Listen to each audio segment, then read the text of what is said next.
All right, who we got in front of the camera? Angie Holliman. Already. Coach Will Holland. Coach Will Holyman. All right, and I'm glad. Thank y'all for allowing me to interview y'all real quick. And No, I appreciate you coming down, man. I just wanted to get a little backstory leading up. So, Coach Holyman, man, you coach up here at McAllister High School, where you graduated. What year did you graduate? Graduated in 1998. 98. You were point guard for up here. Miss Mrs. Holyman, did you go here as well? Yes. And you graduated around the same year. 2002. 2002. Okay, and so, Coach, before you became, well, let's back up. What was it like growing up in McAllister for both of y'all? Man, it was a great experience for me. McAllister, back in the day, was just a small town where a lot of grandmothers was here, and so a lot of all the little cousins and all of that, man, just used to come here, and it's a place where you could come hoop, run freely, just longevity with family history and predominant families here. With all, everybody went to church together, everybody hooped together. It's not like that so much. It's more because when some of the older people die off, you lose some of those things. But it's a great place to kind of raise your kids. When I was young, and it was a blue collar place. Like with my mom and dad. My dad worked at the National Oil and the hospital. Okay. My mom worked at the hospital, both places where they retired from. And then the same thing with her mom. She worked here at the local bank and ended up retiring from there. So just a place where hard workers was here raising their kids, man, trying to make it. Same for you, Mrs. Holyman. What was your childhood like growing up here? I'm from a country town called Hartshorn, but it's like 15 minutes from here. Okay. But yeah, I was country. Outside barefoot. That's where my little brother's from. Okay. So we're from around here. Already. So, Coach, before you actually became the coach here, when I first caught wind of you, you were coach. Well, you were training, and then you were coaching out of a private school, correct? Yeah, Lakewood. Okay, how far is that from here? That's it's a mile away from here. Probably right off the highway in McAllister, Oklahoma. Okay, and was that your first stint coaching, like? No, I've been coaching since I was 24. Okay. I'm 41 right now, getting ready to be 42 here pretty soon in January. Okay. And my first job was actually here at McAllister. Okay. I was a freshman here my first year when I was 24. I did that for a year, then I actually went to Lakewood my first stint. So that was actually my second trip with my kids. I ran a couple state championships over there my first couple stints in my first year head coaching and stuff like that. Just kind of built my resume up from there. And then started the Future Stars Athletic Training Facility and the Future Stars Athletics nonprofit program. We were taking kids across this nation and across the state, just playing AAU ball, helping older kids get scholarships and all that stuff. Already. And when did y'all two get married? Answer it. Ask him. 2005. Yeah. That's right. Yeah, July 1st, 2005. It was actually my first year coaching at the Christian school. Yeah. Like, hey, man, you know what I'm saying? We know you got a family and all of that. Yeah. You guys plan on getting married anytime soon, with me starting that career. Got you. Kind of boosted everything off, and then, been married ever since. Already. So I did that for a couple years, and then left and went and coached college. Yeah. And we both all moved to Texas. What college were y'all at? I was at Eastern Oklahoma State College where I did my coaching at. Okay. I did that with Coach Duncan. Gotcha. I was down there for a year, and then I left, and we moved to Texas. What part of Texas? Plano. I was the head coach Okay. at Canyon Creek. She took a job at the banks down there. I was the head coach at Canyon Creek. I was a basketball pro at Cooper Fitness. That's a big facility down there where people across the world come from. I was coaching at Paris Episcopal, and I ran a high-profile AAU program called Dallas Run and Shoot. Okay. Already. And that's when we started actually Future Stars down there, and then moved back home. Okay. So what time? What year did y'all move back home? We moved back about 2013. So we did about 3-4 years down in Dallas. Gotcha. And then moved back, and then of course Tay and Donis was second and third, fourth grade and second grade when we moved back. We actually started the Future Stars Athletic Training. She started working at another bank here, and then kind of just got them going from there, man. We just ran around here locally, started the Future Stars stuff. Yeah. Neat little deal about Tay is we made a team for Tay, made a team for Donis, made a team for Jada.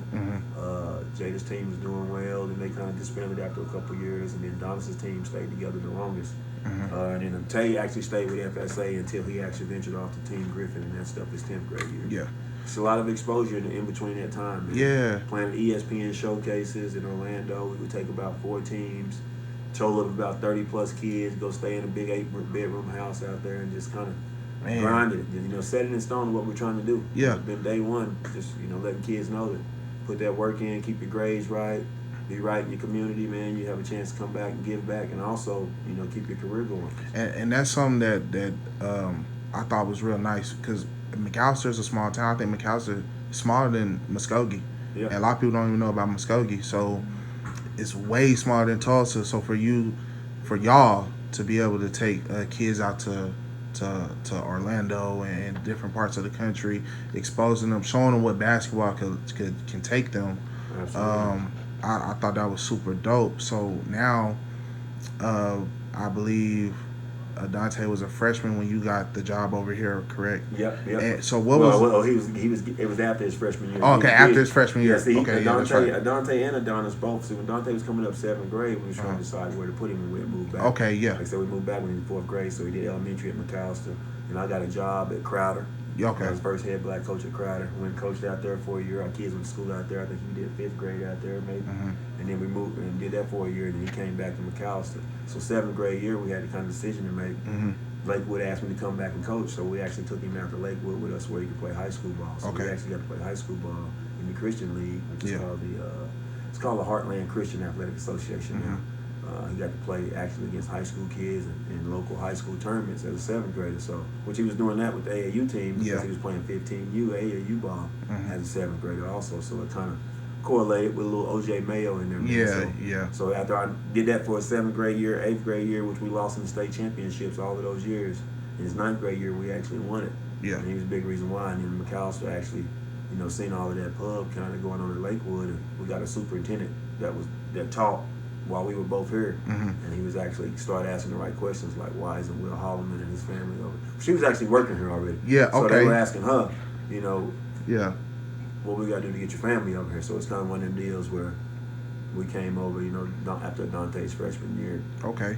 And so what was that feeling like? Because your dad coached here. Now, you know what I'm saying, you get to coach here. And not only you get to coach here, you get to coach your oldest son. And then, you know, knowing that your youngest son is going to be behind. Oh, yeah, absolutely. It's definitely surreal, man. It's like, you know, it's like a dream come true, having your kids, you know, play where you play that. Yeah. Big reason why we came over. And then, you know, my daughter coming over just yeah. You know, 'cause she actually grew up in the city. You know, of course, we have different moms, so she actually grew up in Edmond, but has been coming here her whole life. Okay. So it's actually pretty good deal, her getting to come over for her last couple of years. And experience it with her brother. And that's super dope. So, Mrs. Holyman, my question for you, being the mom, I know a lot of traveling. Like, did you play basketball growing up? Only junior high. And Only I played junior high. softball. Okay, you play softball. So, cause like my wife is a volleyball player, and sometimes she grew up playing basketball for a little bit, but volleyball was her main sport. So she don't really understand the grind and the extra hours that come in with basketball, because it's one of those sports where you kind of have to constantly work at it.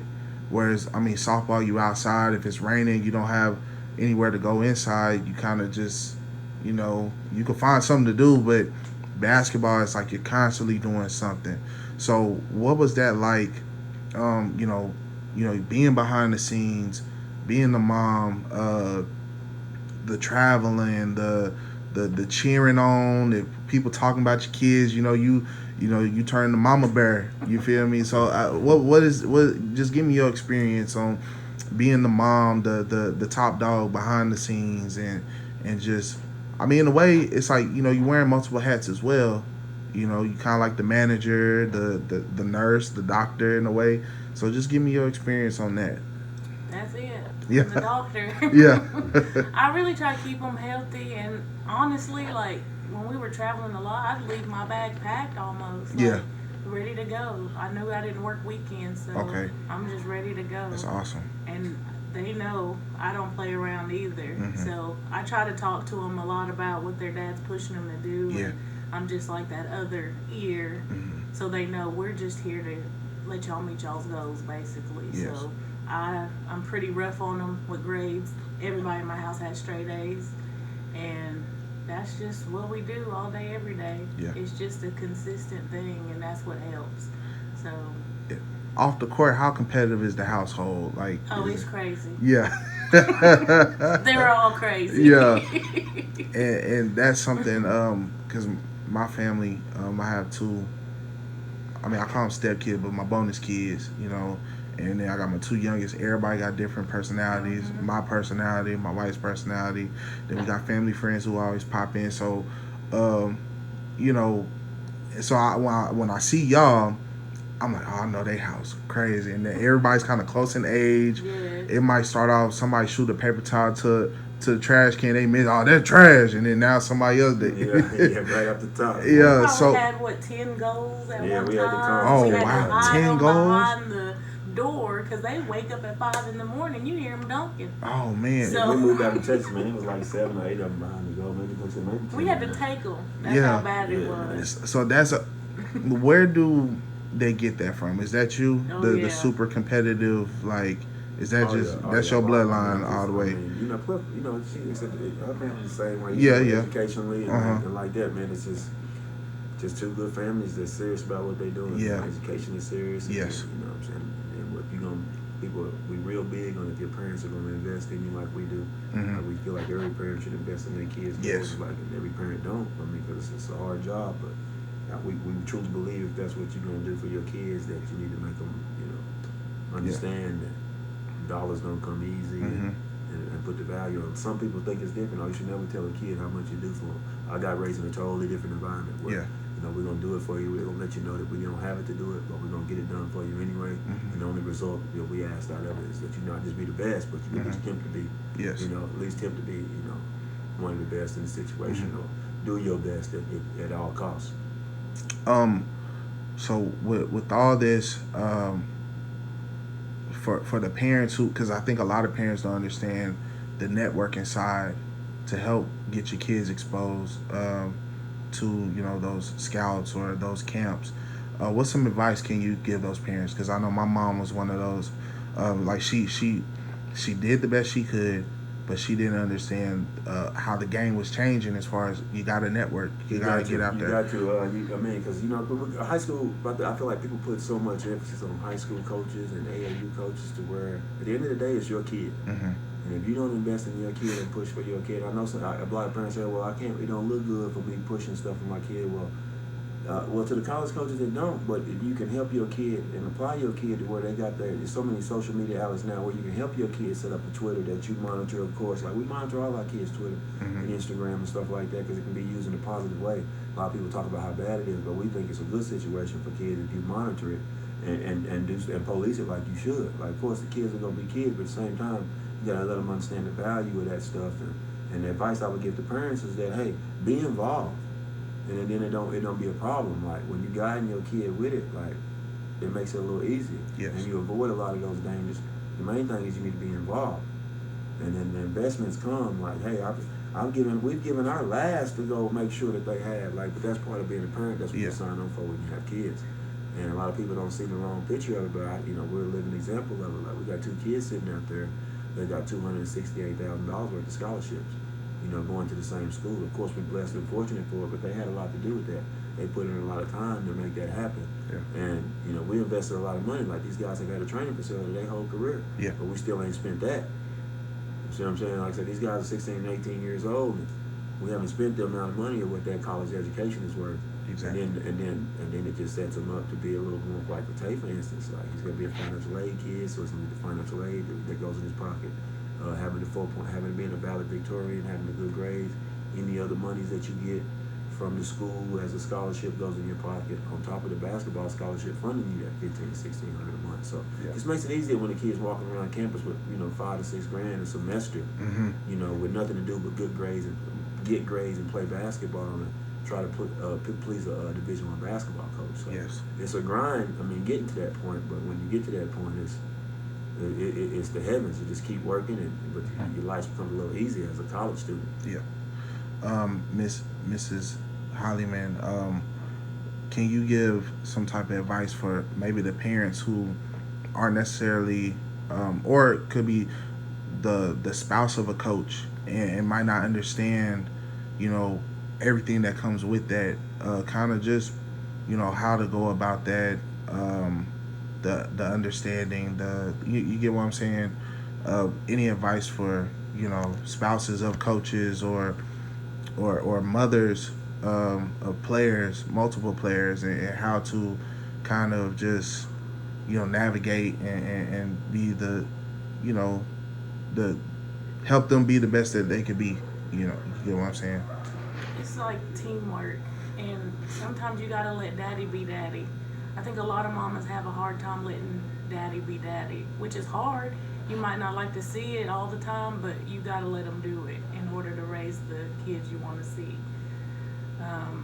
It's rough, but I've learned a lot through all of this. It's crazy. Full ride scholarships, a blessing, unbelievable. Yeah. Like, I cry all the time.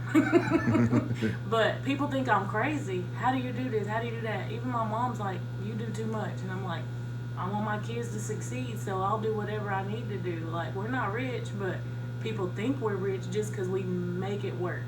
So we work as a team more than anything in our house, and consistency is important. Staying focused, real important. Like I say, stay focused. They'll look at me. Okay. Like, you can't let the talk of the town and all that stuff get to you. You just got to keep going. And we pray a lot. Yes, ma'am. And I have a group message with my kids, and we pray and we talk about stuff all the time. So you got to have good communication with your kids, and I think a lot of people are missing that. Yeah. We know what's going on. Like, they think we're crazy, we're too disciplined, but we just do what we need to do to make it work. Yeah. And I think my last question I'm gonna give to y'all. With all the social media, like I always say that Wi-Fi and the internet has made the world even smaller. It's a lot of distractions out there. How have y'all been able? I mean, I heard you say monitor, but what are other things you guys have done to kind of help keep, keep the kids kind of focused, even though they're getting a lot of publicity and like with Adante being able to go to the Wooten camp and meeting all these other players who might not have the same focus, but they just got the talent. But how do you guys kind of help keep them on track and not let them get big head? Because sometimes as a teenager, you smell yourself. You know what I'm saying? And it's hard to when you see a teenager who is mature and kind of know how to stay on track, okay, they come from a good household. So how have y'all been able to kind of keep them focused on, hey, okay, you signed, but you're not done yet? Exactly. There's just a lot of go. Like, it's just about being humble and staying humble and Honesty. Honesty, like the good thing about sports is you can always say, hey man, you don't look like this cat, or hey man, this cat right here did this. You see the result. Like, it's a lot of examples, out in the world that, like you said, because of the social media and all that stuff. And these guys just been fortunate enough to where we're not the only ones telling them. We put them in a position where Mahmoud Abdul-Rauf telling them the same thing I'm telling them, the same thing that Mama telling them.